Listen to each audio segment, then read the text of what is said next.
Hello and welcome to episode 193 of DC Drake's favorite podcast, Whammy Award-winning Fedcast, the Fox News of the IWC, coming to you from inside the Fed Zone. My name is Steve, and with me as always, Justin. And we're here to talk to you about the wacky world of wrestling for the week of June 20th, 2016. Well, Yeah, it's been a busy weekend, it really has.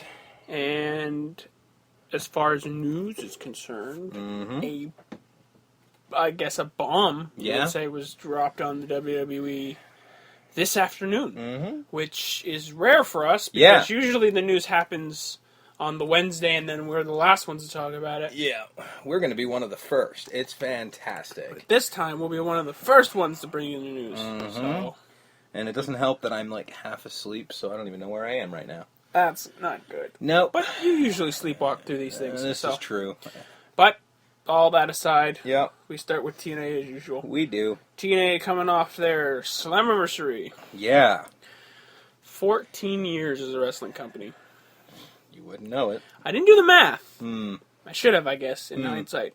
How long did WCW operate? And I'm talking about World Championship Wrestling. Okay. Not Jim Crockett, then turning into WCW. The WCW, like the Ted Turner WCW. WCW, it actually might be less than 14. That's what I'm saying. Might be. Because when you think wrestling and you think big companies, yeah, it always goes WWE. It's hard to tell because and WCW always will be right, the ultimate number 2, if you will, because at one point it was number 1. I don't know, because like the question I have about what you're asking is like, Ted Turner's owned WCW for a long time, but when did it become the WCW that we know? Like, I guess if you do include the Jim Crockett promotion days. Actually, there you go. Private subsidiary of Turner Broadcasting was 1996 from 88 to 96. Became public in 96 to 2001. So 88 to 2001. Roughly, yeah. That's still only 12, 13 years? Yeah, about 13 years, yeah. So, yeah, no, actually founded in 1988. So this is Jim Crockett Promotion was founded in 88? No, this is literally like Ted Turner's version of it. Okay. So if you do include Jim Crockett Promotions, it's longer, but if WCW on its own... You don't, because, TNA. Because Jim Crockett's version of WCW was when they bought it from Jim Crockett Promotions. So, like, the WCW we knew and tolerated... loved and then tolerated. Was 88 forward. Basically, the time we would have become cognizant of it. So mostly. 88 to 2001. So 88 to 2001, because like 13 years. Yeah, because technically it was founded in 1931. So that's insane to think. Yep, that this is TNA somehow has lasted longer officially than WCW. Like they bumbled their way through more years than WCW, and that's fucking nuts. Because at no point has TNA ever been number 1 to WWE in any way, shape, or form. I wouldn't say that. Public opinion, maybe. Public opinion, there was a couple years there, I think, mid-2000s, like 2005, 2006. But again, public opinion, not like anything. Rating. But that's just, they didn't have Vince McMahon money. That's not on them. Yeah, but they never made enough money. That was the thing. Like, they never... Because the thing was, there was a time period when WCW made more than WWE. Yeah. So... You can't consider it number 1 if it never had the better ratings or the more money. WWE would still be number 1, not in public opinion. But like to be fair, the head of WCW and the head of WWE lied to billionaires. True. Like, Vince McMahon became a billionaire, millionaire to billionaire. Yeah. But Bob Carter, Jeff Jarrett, none of these people had that kind of money. Yeah, millions perhaps. So the fact that they've lasted 14 years. The cockroach of professional wrestling just won't die. And it doesn't seem like it's going anywhere anytime soon. No, it keeps finding ways to siphon money out of folks. Billy Corgan being the latest hopeless sap, maybe? I don't know. I don't really necessarily. Yeah. Gold Rush. Lashley, EC3, and Drew opened the show. Lashley, of course, look at me, I'm the champion. Yep. EC3 going, look at me, I want to be the champion. And Drew going, I'm hurt, but I also want to be the champion. Yes, well, makes sense. Saying EC3's going to have to wait in line. Drew wants his rematch. He's going to get in the main event. Because, again, TNA talent can make their own matches. Yes. There is no question there. There was a little thing in the back with Jeff Hardy and Eli Drake. Yeah. That led to a match where it ended in a DQ, right? Because Matt right. Where he came in and bit the referee's hand as it was going down for a 3. Which, I'll give him credit. Yeah, I've never seen that before. That's a fucking new one. Yeah. So. Yeah, I've never seen the referee's hand being bit, so it can't be smacked in a mat. But, we'll get to that in a second. Yeah. There was a bit with Drew and EC3 in the back. Yeah. And then it's like, well, EC3's like, alright, you got the shot. Good luck, that type of stuff. And then we get to the Jeff Hardy promo with Matt Hardy. With Jeff in the ring. Yeah. Matt up on the catwalk thing where Jeff jumped off of. Now, I'm a fan of the film Flash Gordon. Now, this has nothing to do with... There's no parallels. Okay. The parallel is that movie is terrible. Yes. It's one of my favorite movies of all time, but I'm aware that it is a terrible, terrible picture. Same. The acting, it's cheesy as fuck, it's terrible, but I loves it. I'll say myself, one of my favorite films of all time is Freddy's Dead, The Final Nightmare. Which is probably one of the worst filmed films ever. So we have even these in movies. That franchise. We have these movies that are recognizably bad, but that are so bad they're good type stuff. Yes.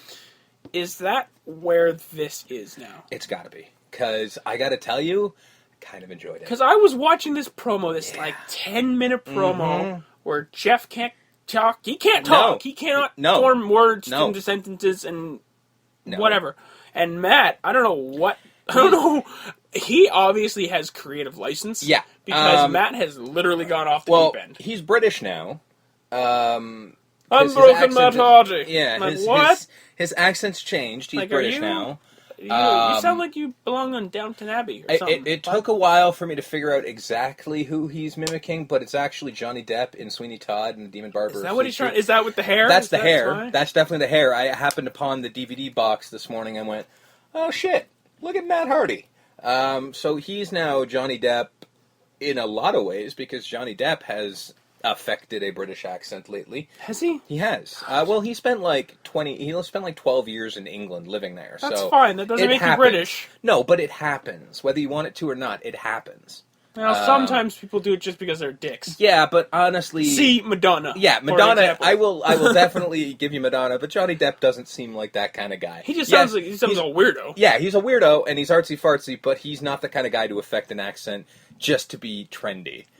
I don't think so. Maybe. I don't think so. He wears a lot of scarves and a lot of armbands. I don't know. He does, but I think he's just a kooky dude. I don't think he's affecting an accent. Well, another kooky dude is Matt Hardy, and they just go on this fucking tirade of back and forth saying we're not done, and I will delete you, Brother Nero. Yeah, it was so... And then later on in the show, after this whole thing goes down, because Jeff chases after him, Reeby sneaks up behind him, there's a fire extinguisher, Jeff Hardy goes flying down the stairs onto a table that he set up at the bottom of the stairs. Because, you remember, Matt told him not to use the table. Yeah, and then right after this, Matt talks the TMZ thing, where it's just him talking to the camera, and he just does more of this kooky shit, and then at the end of it, this weird pause for like a minute or two, where he just goes making faces and noises, and I'm like, did they forget to turn the camera off? And he's just and they're like, just more time, do more.